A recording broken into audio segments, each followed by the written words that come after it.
Do you know what wet food actually does to your dog when they eat it every single day? Most owners think it's just a tastier meal, maybe a little upgrade, maybe a reward for being a good boy. But what's really happening inside your dog's body is something most pet owners have absolutely no idea about. It changes how their organs function, how their brain responds to hunger, even how they behave around you. And once you understand what's actually going on beneath the surface, you will never look at that little can the same way again. Stay with me, because point 3 completely reframes something you've probably been blaming on the wrong thing for years. Point 1. The silent dehydration flush. Here's something most dog owners don't realize. Dogs, by biological design, have an extremely low thirst drive. And that's not a coincidence. In the wild, wolves, the direct ancestors of every domestic dog alive today, obtain the majority of their hydration not from streams or puddles, but from the raw, moisture-rich prey they consumed. Fresh muscle tissue is roughly 70% water. That was nature's delivery system. But when we domesticated dogs and switched them to dry kibble, which contains only 8 to 10% moisture, we essentially removed that hydration source and replaced it with a water bowl they instinctively don't feel compelled to drink from enough. The result? A condition called chronic subclinical dehydration. It's not dramatic, your dog isn't gasping, but internally, the kidneys are working harder, digestion is sluggish, and cellular repair slows down. Over years, this quiet water deficit silently strains the renal system in ways that often only show up when it's already serious. Wet food typically contains 70 to 80% moisture. Feed it daily, and you're not just adding flavor to your dog's bowl. You're restoring the hydration pathway their biology was literally built around. The kidneys ease up, digestion moves smoother, and that alone has measurable long-term impact on organ health. But hydration is just the beginning. What wet food does to your dog's brain is where this gets genuinely fascinating. Point 2. The dopamine loop breaker. If your dog begs obsessively, whines near the kitchen, or acts like they're borderline panicked around mealtime, that's not just personality, that's neurochemistry. Here's what's happening. When a dog eats dry kibble repeatedly, the palatability signal, the pleasure response triggered by taste and smell, is relatively flat. The brain receives a mild dopamine response, registers partial satisfaction, and almost immediately begins cycling back into a hunger-seeking state. It's a loop. Eat, feel underwhelmed, seek more. That restless, chaotic energy you see between meals, that's a dopamine-driven hunger loop that never fully closes.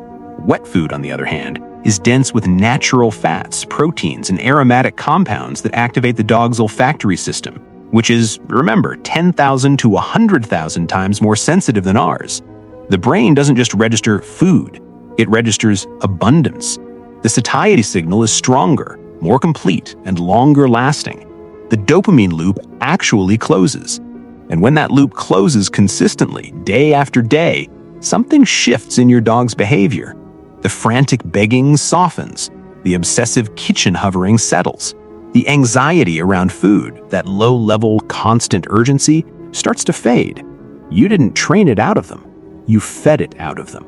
There's a massive difference, and that matters. But here's what most people miss entirely, and this is the one that makes dog owners feel genuinely guilty when they finally understand it. Point 3. The coat lie. You've probably noticed it.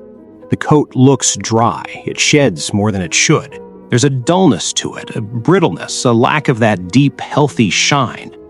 And the default assumption is always the same. Better shampoo, more brushing, different grooming routine. But here's the truth your dog's fur is actually telling you. Skin and coat health in dogs is almost entirely driven by dietary fat, specifically omega-3 and omega-6 fatty acids. These aren't cosmetic, they're structural. These fatty acids maintain the integrity of the skin's moisture barrier, regulate inflammation, support sebaceous gland function, and directly determine the texture and density of the coat. Without them, the skin dries from the inside out, the follicles weaken, the fur sheds excessively because it simply isn't being replenished with the nutrients it needs to stay rooted and healthy. High-quality wet foods are significantly richer in animal-based fats than the average dry kibble, especially after the intense heat processing that kibble goes through, a process that actively degrades a large portion of the natural fats and enzymes present in the original ingredients. When you switch to daily wet food, you're not just changing the meal, you're restoring the fat pipeline that feeds the skin cells responsible for coat quality. Most owners who make this switch report visible coat improvement within 4 to 6 weeks, not because of anything topical, because the fix was always internal. Now, here's where I need you to pay close attention, because this last part isn't just important, it's something that, if you're not already aware of it, could genuinely be putting your dog at risk right now. Point 4. The 2-hour rule. Wet food is biologically alive in a way dry kibble simply isn't. That moisture content that makes it so beneficial for your dog's hydration and digestion, it creates the exact conditions that bacteria need to multiply rapidly. Once wet food is exposed to open air, the clock starts ticking. Within 2 hours at room temperature, bacterial colonies, including pathogens like Salmonella, Listeria, and E. coli, can reach concentrations significant enough to cause serious gastrointestinal harm. We're not talking about visible mold or obvious spoilage. We're talking about invisible microbial activity happening at a cellular level, with no smell, no color change, no warning sign. And the real danger isn't a single exposure.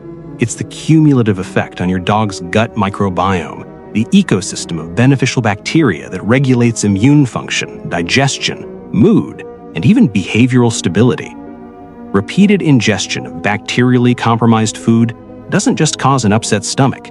Over time, it disrupts the microbiome's balance in ways that can manifest as chronic digestive issues, weakened immunity, increased inflammation, and heightened anxiety.